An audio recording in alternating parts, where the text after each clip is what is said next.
Bismillahirrahmanirrahim. Assalamualaikum warahmatullahi wabarakatuh. Good morning, my students.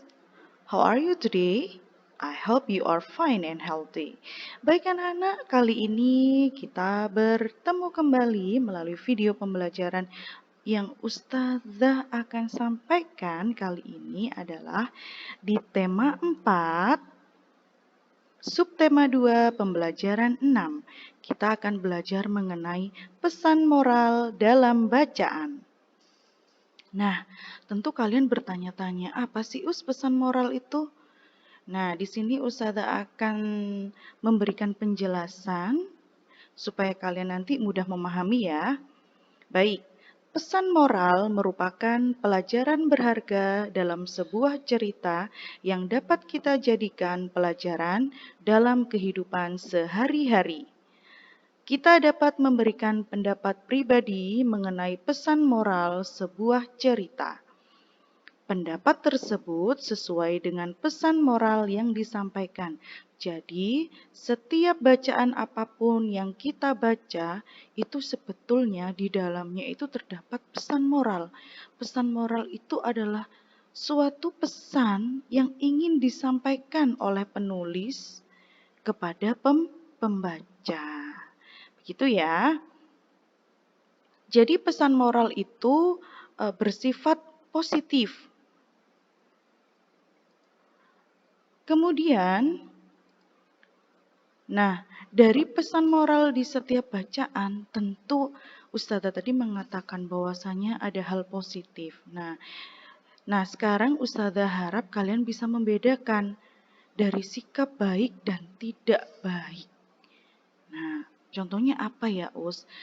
Kalau kita ketahui dalam kehidupan sehari-hari, kita adalah makhluk sosial yang membutuhkan orang lain dalam kehidupan sehari-hari.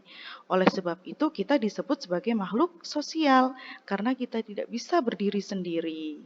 Kita pasti butuh orang lain. Oleh sebab itu, kita harus mengetahui dan membedakan sikap yang baik dan tidak baik agar tercipta kerukunan.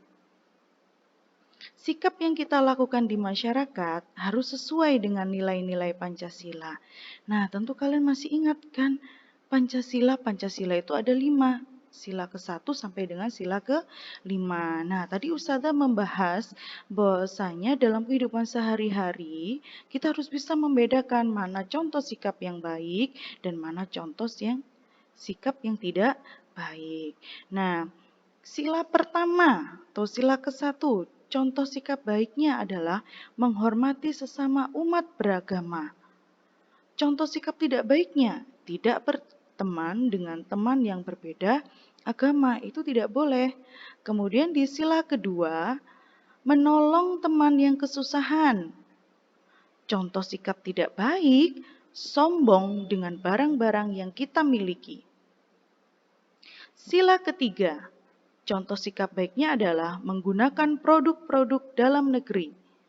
Contoh sikap tidak baiknya, mencintai budaya asing yang bertentangan dengan budaya Indonesia. Contoh sikap baik dari sila keempat, menyampaikan pendapat dengan sopan di depan kelas. Nah, contoh sikap tidak baiknya dari sila keempat, memaksa orang lain untuk mengikuti pendapatnya. Sila kelima, contoh sikap baiknya, membiasakan hidup hemat. Kemudian, contoh sikap tidak baik dari sila kelima adalah memboroskan uang untuk hal-hal yang tidak bermanfaat. Nah, kita tadi sudah bisa membedakan mana contoh sikap yang baik dan tidak baik. Menyambung dari itu semua, tentu kita kembali lagi kepada pesan moral.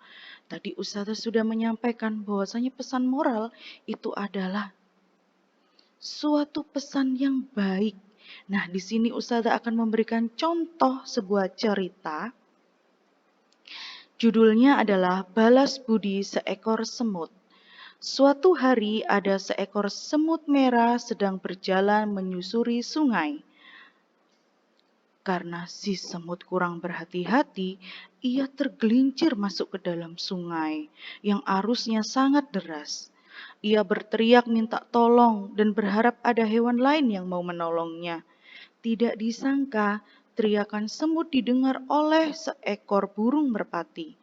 Merpati itu datang menolongnya dengan membawa sehelai daun. Lalu merpati menghampiri si semut yang hampir mati tenggelam itu. Semut merah itu pun kemudian berpegangan pada daun itu dan ia selamat. Hingga suatu ketika ada seorang pemburu yang sedang mengincar merpati. Semut merah kebetulan ada di sekitar tempat itu dan menyadari bahwa yang sedang diincar si pemburu adalah merpati yang pernah menolongnya. Tepat saat si pemburu ingin menarik pelatuk senjatanya, dengan sekuat tenaga semut menggigit kaki pemburu itu.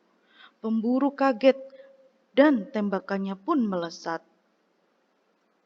Merpati yang mendengar suara tembakan pun kemudian terbang menjauh. Dari atas sana, merpati bisa melihat semut yang dulu pernah ditolongnya berada di kaki pemburu.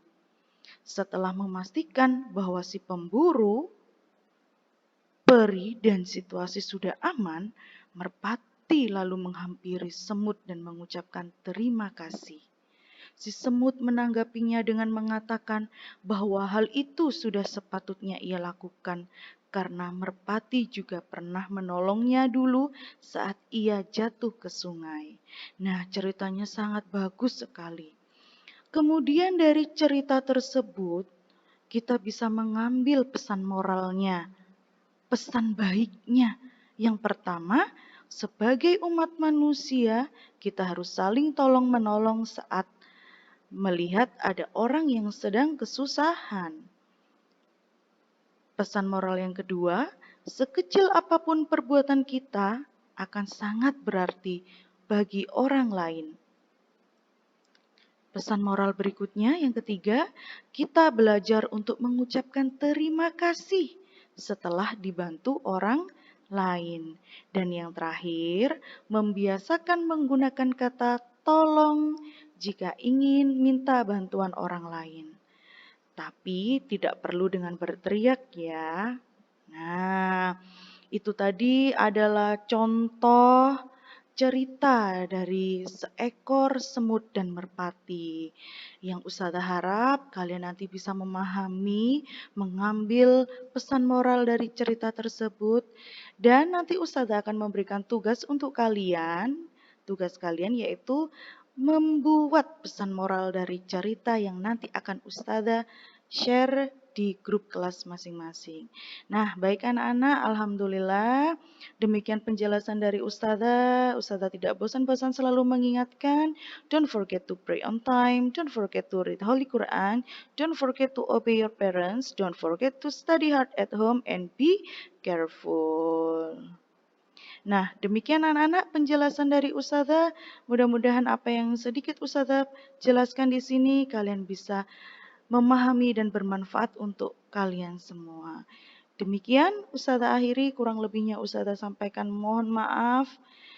Jika ada yang kurang berkenan, Ustazah akhiri. Wassalamualaikum warahmatullahi wabarakatuh.